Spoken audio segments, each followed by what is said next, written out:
Hello， 各位，这台投影它有3个特点：4K 120赫兹真高刷，对彩虹效应的有效抑制，5.0光圈下巨高的对比度。就在1年之前，这些特点甚至是主流 DLP 投影的短板。国产 DLP 投影真的是一年一个样。这个视频将会结合我的主观感受和实测数据，我们一起来深度了解它，兼顾 N5S Ultra Max。以前呢 4K 120赫兹只存在于 LCOS 和3LCD 这种身躯庞大的专业机型上，起步门槛就是2-3万元。N5S Ultra Max 是首台在 0.47 寸 DLP 投影上实现 4K 120赫兹的投影，大大降低了价格门槛，还额外的支持 VRR 可变刷新率。我们都知道120赫兹玩游戏的时候流畅度更高，延迟更低。以往的 DLP 投影因为只能在 1080p 下实现120赫兹高刷，所以 VR 可变刷新率也只能在 1080p 下生效。而这台投影因为支持 4K 高刷，所以在 PS5 设置界面我们可以看到 VR 可变刷新率在 4K 分辨率下是可以开启的。这样的话，用投影玩主机游戏的体验又上了一个台阶。我们都知道 PS5 能实现120帧输出的游戏并不算多，但是很多大作它都支持 VR 可变刷新率。我们在游戏里、游戏主机里和投影里都打开 VR， 就会让投影的刷新率和游戏的帧数同步。那这样的话，玩主机游戏的时候，即使达不到120帧的输出，也能让游戏画面感受更流畅。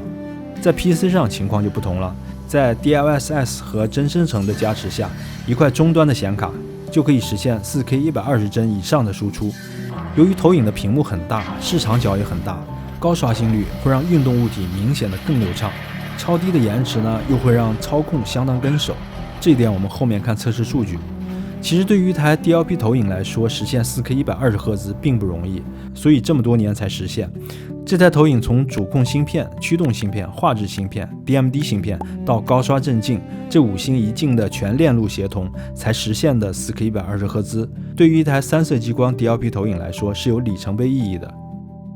我平时玩各种不同类型的游戏，属于那种体验型的玩家。对我来说，每个游戏都是一个平行宇宙，我会在能力范围内用一切手段来提升沉浸感。比如说黑化房间是为了避免房间反射光污染画面，来提升投影的黑位和对比度。折腾多声道音响 DIY 声学模块是为了控制房间混响，让声音更好听。最近呢开了个新坑，组了一套赛车支架和直驱方向盘，是为了体验力回馈和路面反馈。然后我发现高刷投影和模拟赛车简直是绝配，因为它可以随便找块白墙投出高流畅度低延迟的大画面，并且成本可控。未来我还想 DIY 一块弧形幕，进一步提升赛车游戏和太空飞行游戏的沉浸感，有很大的想象空间。不过刚上手感觉方向盘的操控要比手柄要难的很多啊。我在 GT7 里面考驾照，拿一个金杯都得在每一脚油门、每一个弯道反复打磨1-2个小时。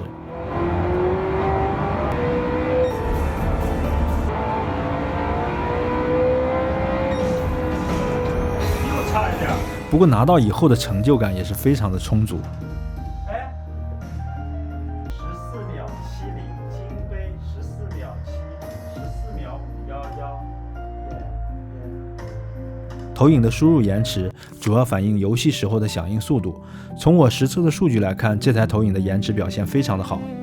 在60赫兹下13毫秒，120赫兹下5毫秒，1080p 240赫兹下3毫秒。在我测试过的投影里面是数1数2的水平，并且是唯一一台在 4K 分辨率下同时实现120赫兹和 VRR 的投影。从此用投影来玩游戏，在 4K 分辨率下也能获得个位数的延迟体验。要注意的是，只有左边这个 HDMI 2口支持 4K 120赫兹，右边这个口只支持 4K 60赫兹，但是它俩的延迟表现是一样的。所以在玩高帧率游戏的话，一定要插在左边的 HDMI 口上来实现高刷。另外我发现这台投影对于彩虹效应有明显的抑制作用。用我做的一个高速运动的视频来测试，这是普通的 4K 60赫兹的 DLP 投影，在显示快速移动物体的时候，相机拍到它的残影是彩色的，有彩虹眼的人呢肉眼也能看到。这个呢是 N5S Ultra Max， 它的残影的色彩会淡很多，这是因为它的 4K 120赫兹让红绿蓝3色的开关速度更快，就是说 4K 高刷让它天生就有彩虹纹的抑制能力。另外它还有一个彩虹纹抑制按钮，在开启之后呢，还会通过算法来进一步的抑制彩虹纹，开启之后残影会更加接近白色。那现在这个是我之前拍摄的一台没有彩虹效应的3片机的投影，它的残影几乎就是白色的，可以看到 N5S Ultra Max 的效果和它很接近。作为一台更便宜的 DLP 投影来说，表现相当不错，这对于有彩虹眼的玩家来说是个好消息。不过彩虹纹的抑制按钮在开启之后会有比较明显的噪点，近距离能清晰的看到。官方说后续会通过软件升级来继续优化，不过从测试的效果来看，在关闭这个按钮的情况下，对彩虹纹的抑制表现已经很不错了。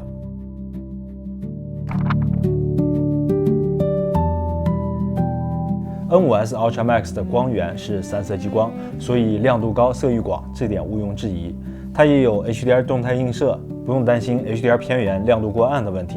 也支持杜比世界偏远，可以根据自己屏幕的尺寸和增益来调节到最佳观感。那么现在就剩下一个问题，对比度如何？DLP 投影的性价比比较高，但是对比度往往容易成为短板。目前解决这一问题，大家都在用的一个方案，就是用2支光圈来多档调节，抑制杂散光，增强黑位，提升对比度。那这台它也一样，它有从 2.0 到 7.0 6档光圈，每档光圈的实际表现怎么样？下面我们来看实测数据。我们先看最大光圈 2.0，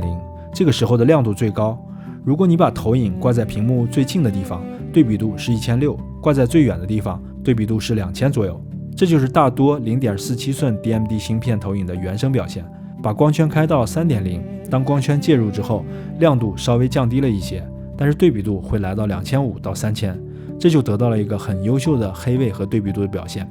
当光圈缩小到 5.0， 会达到8-9000的对比度，这个表现相当于目前对比度最好的 DLP 投影，这是我没有想到的，因为最好的要比它贵几千元。6.0 光圈呢，黑位更黑，但是亮度会大幅的衰减，导致对比度有降低。7.0 光圈对比度突破了10000:1，但是亮度下降太多，对于追求大画面的投影来说，日常实用性偏低，但在某些情况下是依然可用的。具体我们可以看这里，我们把测试数据带入到亮度观感参考模型，可以看到这台投影投射不同尺寸的表现和不同光圈实际的可用程度。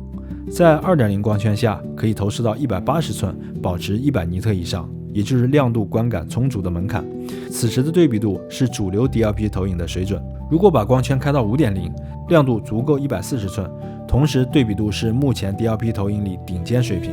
达到了8-9000的原生对比度。7.0 光圈下对比度巨高，但是亮度要投到100寸以内才能达到最佳的观感。从实测数据可以看到，这台投影的最佳使用场景是投射140到150寸以内，开到 5.0 光圈能榨干它的性能。结合它不到13000的售价和独有的 4K 120赫兹和超低延迟，一定会是今年非常有竞争力的一台投影。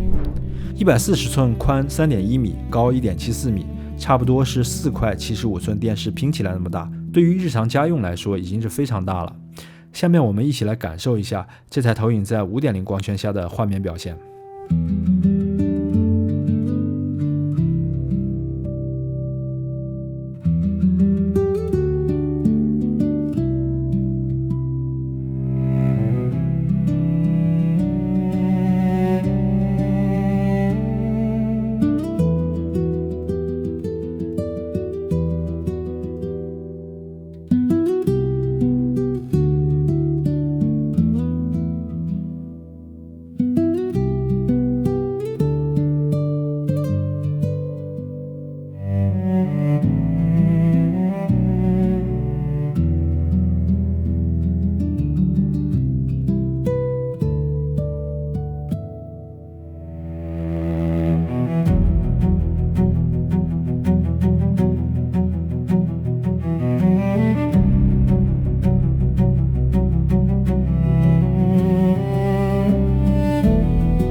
这台投影的综合表现是很不错的，没有明显的短板。但是作为一台3色激光投影，共性问题是不可避免的，依旧会有轻微的散斑。戴眼镜从镜片边缘斜视的话，会看到画面四周会有红绿彩边。相对于其他3色激光投影来说，并没有更好，也没有更差，是一个正常的表现。在对焦清晰的状态下，白色文字边缘会有一点彩边，正常距离看不到，凑近可以看到。在移动机器之后，可能会自动梯形校正。如果我想恢复，就得手动把4个点调回来，因为它没有恢复默认选项这个按钮。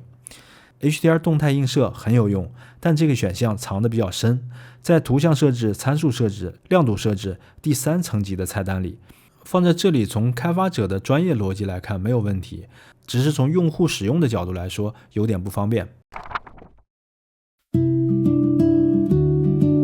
坚果没有像其他品牌那样每年重新设计一次外观，它一直在沿用自己的设计语言，圆润的造型、精致的外壳、木饰纹理的前面板，电动云台继续保持的同时，也加入了移动范围相当大的镜头位移，光学变焦范围也很大。这2个参数意味着对投影机摆放的位置比较宽容，它的接口都在底座上，这样在投射天花板的时候不会被粗壮的 HDMI 线头绊倒，能完全的垂直上投，俯仰的角度非常的大，能让它同时兼顾影音室和日常家居的使用场景。那这2个 HDMI 接口，左边支持 4K 120Hz 真实的高刷，右边支持 eARC 音频回传，可以连接回音壁或者是 AV 功放，达成无损的 True HD 规格的杜比全景声的传输。最后我们来总结一下，这台投影它有大范围光学变焦和镜头位移，安装位置相对宽容，电动云台接口设计在底部，在投天花板的时候不受限制，高亮度高色域是3色激光的标配，双光圈多档调节， 5.0 光圈下对比度非常的高，且亮度非常可用。最大的特点是把 4K 120Hz 的价格打下来了，高刷加超低延迟对于喜欢玩游戏的朋友来说非常的有吸引力。4K 下的高刷对于彩虹效应天生的抑制，对于有彩虹眼的玩家来说非常利好。综合来看，可以说是把目前最有用的东西都装进去了，价格控制在不到13000，和同类旗舰相比显得很有性价比。这是今年坚果的旗舰投影 N5S Ultra Max。如果这个视频对你有价值，请帮我点赞转发。我是考拉上校，我们下期再见。